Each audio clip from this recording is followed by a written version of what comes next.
Saris brothers శ్రావణ వేడుకలు అన్ని రకాల వస్త్రాలు శ్రావణంలో కూడా ఆషాఢం ధరలకే అమ్మకం.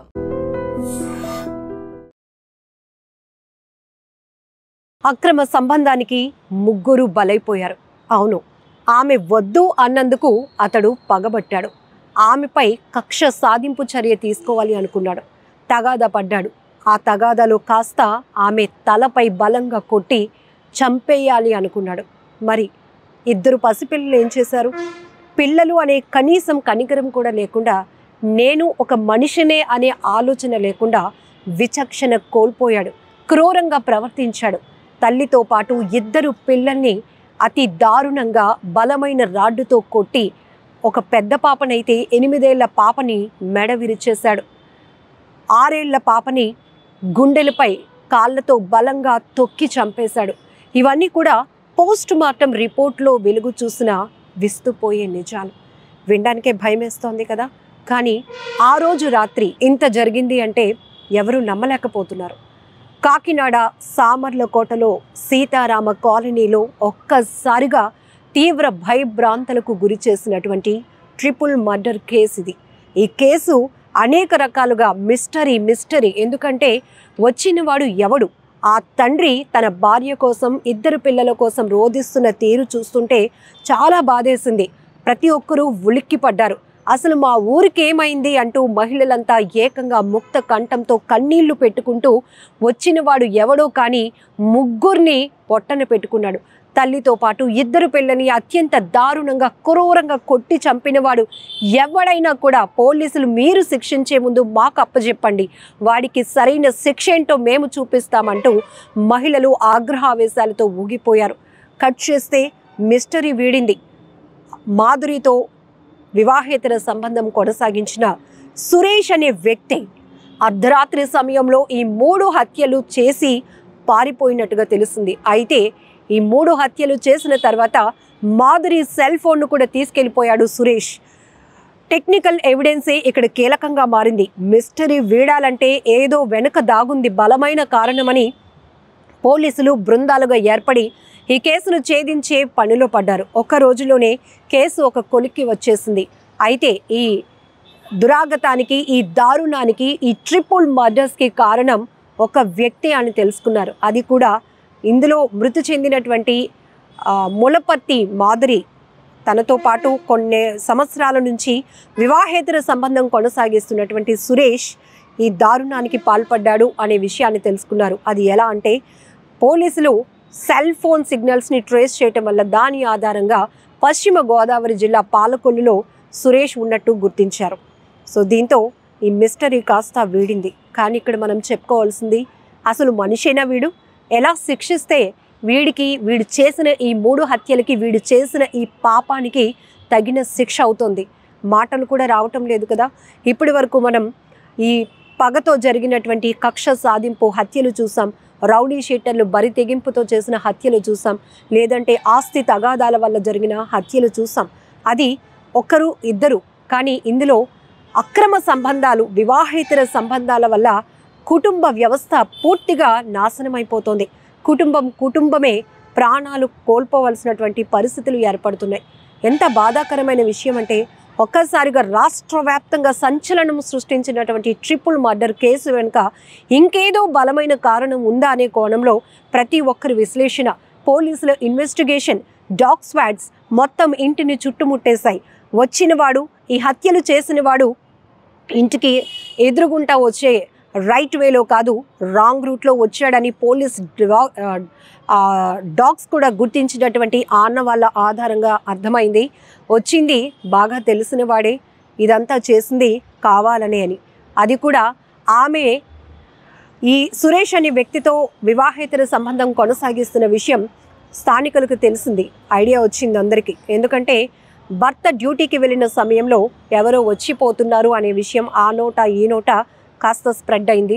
అక్కడి నుంచి భర్త ధను ప్రసాద్ ఉన్నారో అతను కూడా ఒక ప్రైవేట్ కంపెనీలో బొలెరో డ్రైవర్గా పనిచేస్తున్నాడు.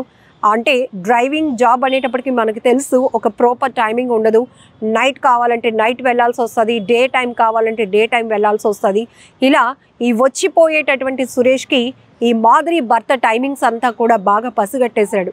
కాబట్టి ఇది అర్ధరాత్రి అయితేనే ఆమెతో మాట్లాడటానికి, ఆమెతో డిస్కషన్ జరగటానికి కూడా బాగుంటుంది అనుకుని అర్ధరాత్రి 1 గంట ప్రాంతంలో ఇంటి వెనుక వైపు నుంచి వచ్చినటువంటి ఈ సురేష్ అనే వ్యక్తి ఆమె తలుపులు తీయగానే లోపలికి వచ్చి ఆమెతో గొడవ పడ్డాడు. తనతో పాటు తెచ్చుకున్నటువంటి ఒక బలమైన రాడ్డుతో ఆమె కుట్టాడు.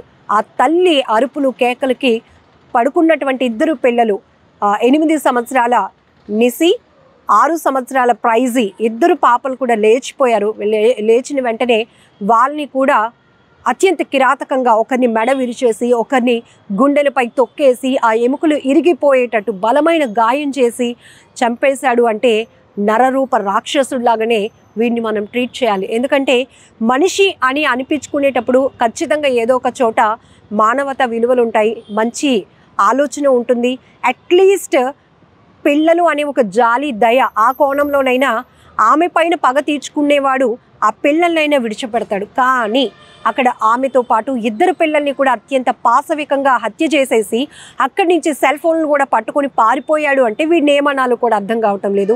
ఇప్పుడు పోలీసుల ఇన్వెస్టిగేషన్లో సురేషే ఈ 3 హత్యలు చేశాడు అని తేలిన తర్వాత సోషల్ మీడియా వ్యాప్తంగా కూడా ఆ వ్యక్తి ఫొటోస్ తీవ్రంగా హల్చల్ అవుతున్నాయి. అయితే ఇంకొక బాధాకరమైన విషయం ఏంటంటే సమాజం ఎట్టిపోతోంది. వివాహేతర సంబంధాల వల్ల కుటుంబాలు ఇలా వీధిని పడుతున్న దురాగతాలు, దారుణాలు ఇంకా ఎన్ని చూడాల్సి వస్తుంది. ఈ వివాహేతర సంబంధాలకు ఇంకెంతమంది బలి కావాల్సి వస్తోంది అనే బాధ ప్రతి ఒక్కరిని వేధిస్తోంది, వెంటాడుతోంది. ఈవెన్ ఐ డ్రీమ్ ఛానల్ అక్కడికి వెళ్ళి గ్రౌండ్ రిపోర్ట్ తీసుకుంది. ఎందుకంటే అది పూర్ ఫ్యామిలీ, పోనీ ఏదో రిచ్ ఫ్యామిలీ అంటే ఎవరో దొండగలు వచ్చారు, దొంగతనం చేయటానికి వచ్చిన క్రమంలోనే భారీగా సొత్తు దోచుకుపోయారు. ఈ టైంలో వాళ్ళకి తెలిసిపోతుంది, మనం పోలీసులకి పట్టించేస్తారన్న భయంతోనే హత్యలు చేశారు అనుకోవటానికి నో స్కోప్. అలానే వీళ్ళకి ఎవరితోనైనా తగాదాలు ఉన్నాయా, ఆస్తి తగాదాలు ఉన్నాయా, భూ తగాదాలు ఉన్నాయంటే అక్కడ కూడా లేదు. ఎందుకంటే ఆయన కూడా ఒక మిడిల్ క్లాస్ ఫ్యామిలీ. అది హ్యాపీగా భర్త ఒక డ్రైవర్గా పనిచేస్తూ 2 పిల్లల్ని చక్కగా చదివించుకుంటున్నాడు, భార్యని బాగా చూసుకుంటున్నాడు. ఇంటి చుట్టుపక్కల వాళ్ళందరూ కూడా చెప్తున్నారు చాలా బాగా చూసుకుంటాడండి ధను ప్రసాద్. భార్య అంటే చాలా ఇష్టం. ఒకవేళ ఫ్యామిలీ మెంబర్స్ కూడా ఏమైనా ఫంక్షన్స్లో అన్నా కూడా ఇమీడియట్గా ఫ్యామిలీని తీసుకొని వెళ్ళిపోతూ ఉంటాడు. అంత ఆత్మాభిమానం కలిగినటువంటి మంచి మనసున్న వ్యక్తి. కానీ డ్యూటీ అయిపోగానే తను ఆ పిల్లల కోసం టిఫిన్, అలానే పిల్లలు అడిగారని చెప్పి తాటికాయలు కూడా పట్టుకొని వచ్చాడు. మాధురి నిసి అని పిలుస్తున్న తలుపులు క్లోజ్ చేసున్నాయి, డోర్స్ లాక్ చేసున్నాయి ఫ్రంట్ వైపు, ఎవరు ఓపెన్ చేయట్లేదు అని ఆయన అరుపులు కేకలు పెడుతూ ఇంటి సందు వెనక నుంచి వెనకాతలకి వెళ్ళేటప్పటికి బ్యాక్ సైడ్ డోర్స్ అయితే తెరిచి ఉన్నాయి. డోర్స్ ఇలా ఓపెన్ చేసి చూసేటప్పటికి అప్పటి వరకు అది ఇల్లుగా ఉండేది. ఆ రాత్రి జరిగినటువంటి ఈ 3 హత్యల వల్ల ఒక శ్మశానాన్ని తలపించిన పరిస్థితిలో రక్తపు మడుగులో భార్య పడి ఉంది. ఇంకొక వైపు పిల్లలు ఏరి అని అతను ఆదరాబాదరాగా వెతికే టైంలోనే ఆ పక్కనే పెద్ద పాప, మరో పక్కన చిన్న పాప. వాళ్ళ పరిస్థితులు చూసి అల్లాడిపోయినటువంటి ఆ వ్యక్తి గుండెలు బాదుకుంటూ రోధించాడు. పెద్ద పెద్ద కేకలు పెట్టేటప్పటికి మొత్తం ఇరుగు పొరుగు వారందరూ కూడా చేరుకున్నారు. ఏమైంది, ఎందుకు ప్రసాద్ ఇలా ఏడుస్తున్నావంటే, 3 ఇలా అయిపోయారు, రండి చూడండి అంటే చూడడానికి కూడా సాహసించలేనటువంటి దారుణమైన పరిస్థితిలో మాధురి 2 పిల్లల యొక్క శవాలు, మృతదేహాలు తీరు అలా ఉంది. ఆ 3 శవాల్ని, ఆ 3 మృతదేహాల్ని ఆ పరిస్థితిలో చూసిన స్థానికులు, పిల్లలతో పాటు ఉన్నాం మేడం, మేము ఇంకా ఇంటి వైపు చూడటానికి కూడా మాకు కాళ్ళు చేతులు వణికిపోతున్నాయి, అటువైపు వెళ్ళాలంటేనే భయం వేస్తోంది, అసలు ఈ 3 హత్యలు జరిగినాక ఈ ఊర్లో ఉండాలంటేనే భయం వేస్తోంది, మా ప్రాణాలకు రక్షణ లేదు మేడం, ఎక్కడి నుంచి వచ్చాడో, ఎవడు వచ్చాడో, ఎలా తెగించాడో, కానీ 3 ఇలా హత్య చేసి వెళ్ళిపోయాడు, ఆడెవడైనా కూడా మాకు పట్టించి పోలీసులు మా ముందు పెట్టండి, వాడి సంగతి ఏంటో మేము తేలుస్తామంటూ ప్రతి మహిళ కన్నీళ్లతో మీడియా ముందు చెప్పుకున్నటువంటి గోడు తీరు ఇంకా కలిసివేసిందని చెప్పొచ్చు. అయితే పోలీసుల ఇన్వెస్టిగేషన్లో ధను ప్రసాద్ని కూడా అనేక రకాల ప్రశ్నలు పోలీసులు వేసినప్పుడు కూడా, ఇలా నా భార్యకి వేరే వ్యక్తితో వివాహేతర సంబంధం ఉంది, ఆ విషయం నాకు కూడా తెలిసింది, నేను మందలించాను, ఇదన్నీ మాధురి మనకి పిల్లలు ఉన్నారు, మనం జాగ్రత్తగా ఉండాలి అని తనకు చెప్పిన తర్వాత తను మనసు మార్చుకుంది, ఆ వ్యక్తిని అవాయిడ్ చేసింది. ఆ అవాయిడ్ చేసినటువంటి దూరం పెట్టింది అనేటటువంటి పరిస్థితిని ఆ వ్యక్తి తీసుకోలేకపోయాడు అనుకుంటా.